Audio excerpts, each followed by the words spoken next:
everyone, welcome back to Art a la Carte. This video is my attempt at some Beauty and the Beast fan art. I have been attempting to do a Beauty and the Beast fan art video for like the last month, and yeah, it's just not been happening for me.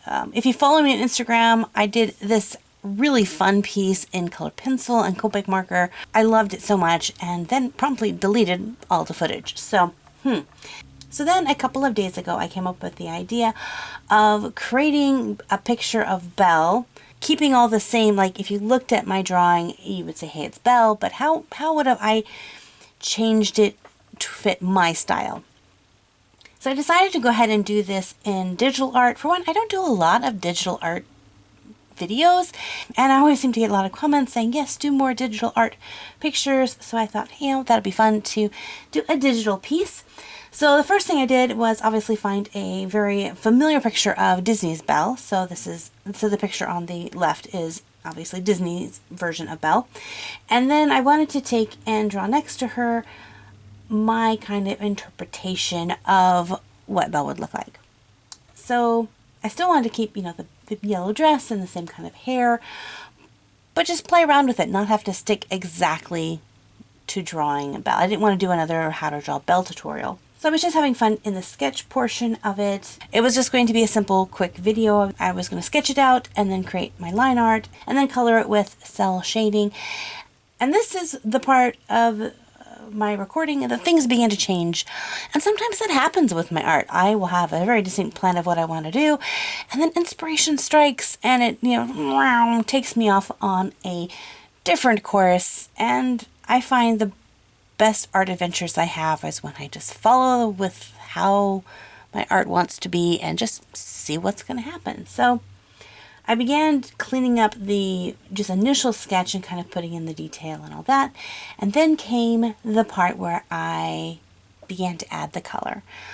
So I think what kind of spurred this different take on coloring it was that the software I'm using, which is Clip Studio Paint Pro, I had it set up for when I was doing my kind of little cartoon characters of myself. So all of the tools were set up for that, which when I do my coloring, I use the chalk tool, like the chalk pastel tool. So it mimics kind of coloring with a kind of soft chalk. But then I thought, well, the chalk is fun to play with, but I've never actually really played around with the paintbrush tool.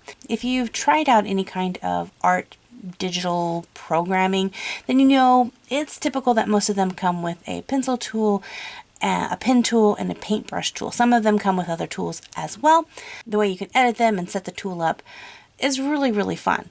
Clip Studio Paint Pro, which this is not a sponsored video. I'm not getting paid to say this. I just really like the software. It has a lot of variations that you can do. I mean, you can customize these tools so much. And so I thought, I'm going to play around with this. Instead of doing this as a line art, I want to see if I can create this as a painting. So I set up a little challenge for myself. Once the painting started, I was only going to keep it at one layer. So beforehand, I'd had a rough sketch layer and a cleaned up sketch layer. So the painting or the color itself is all on one layer. And if you don't know anything about layers in digital art, I have a whole playlist called Digital Art 101. You can check that out. It'll answer a lot of those questions. But a lot of times we'll use different layers so that we don't mess up things beneath it or in front of it.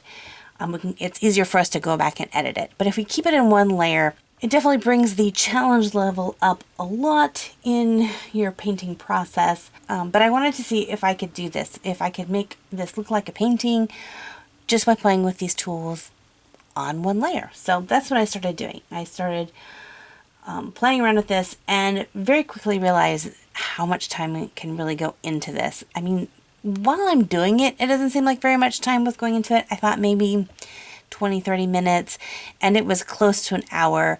I had only finished the face, and kind of the hair, so I hadn't even begun on the dress. I think it's turning out really great.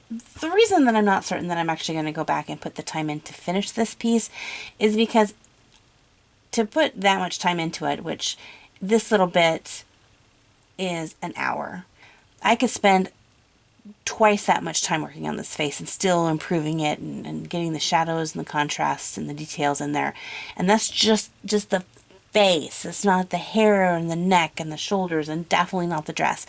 This could easily be 20 or 30 hours working on this piece. And if I'm going to invest that kind of time into something, I want it to be something that I can be able to share with people and make prints of. And I'm trying not to do a lot of prints of fan art just because I don't want to get into trouble, especially with Disney. I think eventually in the future, I wanted to try this idea again, but with like an original character or an original painting idea, but try to do a digital painting on the computer, because that isn't line art and color fill like I normally do, but try to actually use all these amazing tools that I have at my fingertips, and I never touch them. So there's a little challenge, future challenge for myself.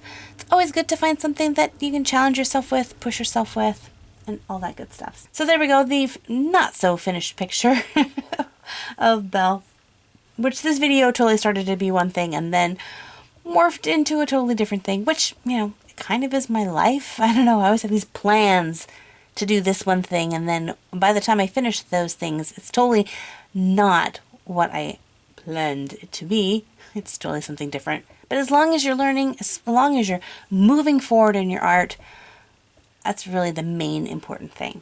Now it is time to announce the winner for the just random giveaway that I had last week. So if you watched last week's video where I created this picture, during the video I said I was going to be giving this away to somebody, anybody who wanted it. And if you wanted a chance to win it, and to enter in the comments and tell me what you thought this character's story was. And thank you guys so much, everyone who put in so much time and effort and came up with really creative and awesome stories. I really had a fun time going through and reading all of them.